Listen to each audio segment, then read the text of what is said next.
ICES Plain and Fancy is a small, locally owned ice cream shop. They specialize in using liquid nitrogen to flash churn ice cream. We spoke to Darla Krask about maintaining the small business for the first 2 years. Hi, I'm Darla Krask, and I'm one of the owners of ICES Plain and Fancy. And what inspired you to open a small business? My mom and dad ran a construction company when I was growing up, so I'm from a small business background. All the places I've ever worked really have been small businesses, at least the ones that I've enjoyed the most. And why an ice cream place? That was my brother's idea. He has all these ideas of all the little things that we could possibly do, and he realized that nitrogen ice cream is super awesome. What were your original goals for ICES? Our original goals with the aim, number one, stay alive, because all of us have restaurant experience and know how hard it is in this business. Like, anything can happen. You open, there could be, well, like we first opened, it was like the earliest winter St. Louis had seen. We had snow before Thanksgiving, which never happens. Like, anything can happen that can put you under. It's a really touchy business. So goal number one, make it through the first year. And how have those goals changed over time? Well, now that we're 2 years in, we can sort of start to think about expanding. We've made it. We've survived. We know that our location is good. We know that we're busy. We know that we are sustainable. It's always still terrifying because anything can happen, but now we can start a phase 2, which is a sort of like get ourselves solidly structured and start moving outward towards expansion. Okay. And then why did you choose St. Louis as your location? We're all from St. Louis. So no one wanted to move. It was a perfect spot. And like I said, liquid nitrogen ice cream has been around for 100 years, and only in the last 10 years it's gotten really popular as actual ice cream parlors. But there wasn't one in St. Louis, so that made it a perfect spot. Then we could like really put our stamp on it and do it our way. And why specifically Shaw? Shaw had everything that we wanted. It was actually strange. We thought that we would be spending the first 6 months looking for the perfect location. It actually was the first day we found this place. Wow. Okay. We second guessed ourselves a lot. We're like, no, it's not supposed to work. We're supposed to spend 6 months thinking of the perfect spot and doing all this market research, and then we just couldn't stop thinking about it. It's got schools. It's got an incredibly eclectic demographic. There's very, very wealthy people here. There's very, very poor people here. There's people from all different cultural backgrounds. There's schools everywhere. There's lots of young couples. It's off the beaten path from a shopping district.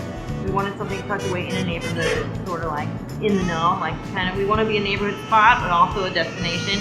It had everything we wanted. When you first opened, who did you see coming in more often? When we first opened, the neighborhood. Okay. The neighborhood was banging on the door every day, wanting to know what we were doing. This neighborhood has so quickly came together and was so supportive right away, and therefore we saw all kinds because this neighborhood is so eclectic. How do you think the Shaw community has shaped ICES? They've just been so supportive. It's just been crazy. We had a line out the door one time, and I went outside and I was just like, thank you guys for standing in line for our ice cream. And this one guy goes, no, thanks for being here. I'm getting to meet my neighbors. Like, the Shaw community is so active. They're like such activists and people willing to get to know their neighbors and not just be like faithless automatons. That it's been super awesome. And it's like, we're kind of like a meeting place now, and that's great. And then what was your original target demographic? Target demographic is an awesome question with ice cream, because ice cream is like the great democratic dessert. It's for everyone. We've got everything from a soft serve that's $2 up to like a really fancy treat, and it's always like below $10. We are a premium ice cream, but we're something that someone treats themselves with. Like, you worked really hard this month and you got that bonus, or you just like met your goals for the day and you're going to treat yourself to an ice cream. It's like a special treat that people give themselves.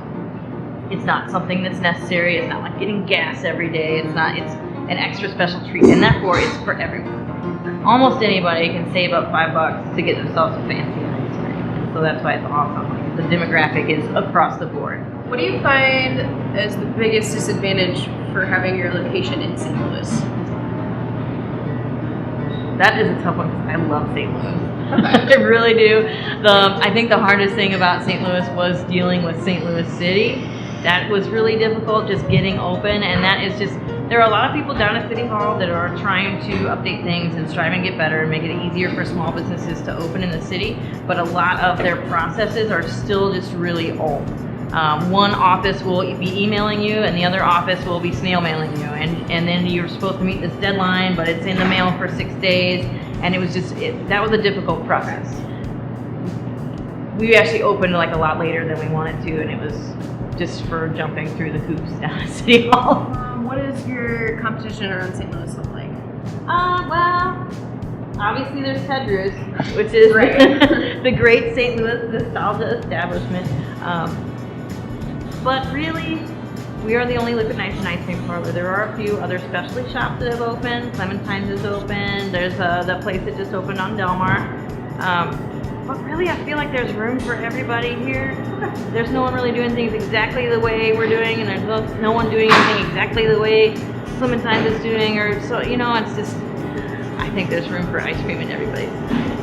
And the more business breeds business. You talked about the problems with St. Louis City and opening your shop. Is there anything else that were major obstacles when you were creating the shop? The great obstacle that always there, and that's budgeting. You have a certain amount of money, and you know you have this dream and this vision of exactly what it's going to be, but you have to use this little amount of money to get there, and that's all you've got. And you've got to also maintain an operating capital for the first 6 months because you don't know what's going to happen. So you got to cut that in half, and then you've got this, and so you have to be willing to just open and go with it sometimes, and know that it's not going to be perfect. It's always going to be a work in progress. Do you have any advice for someone who might want to open their own small business? Be ready to work really hard. Be ready to be available at all times, and just be fluid, be flexible. Stick to your vision, but be able to let it evolve. It's going to change a little bit, and that's okay.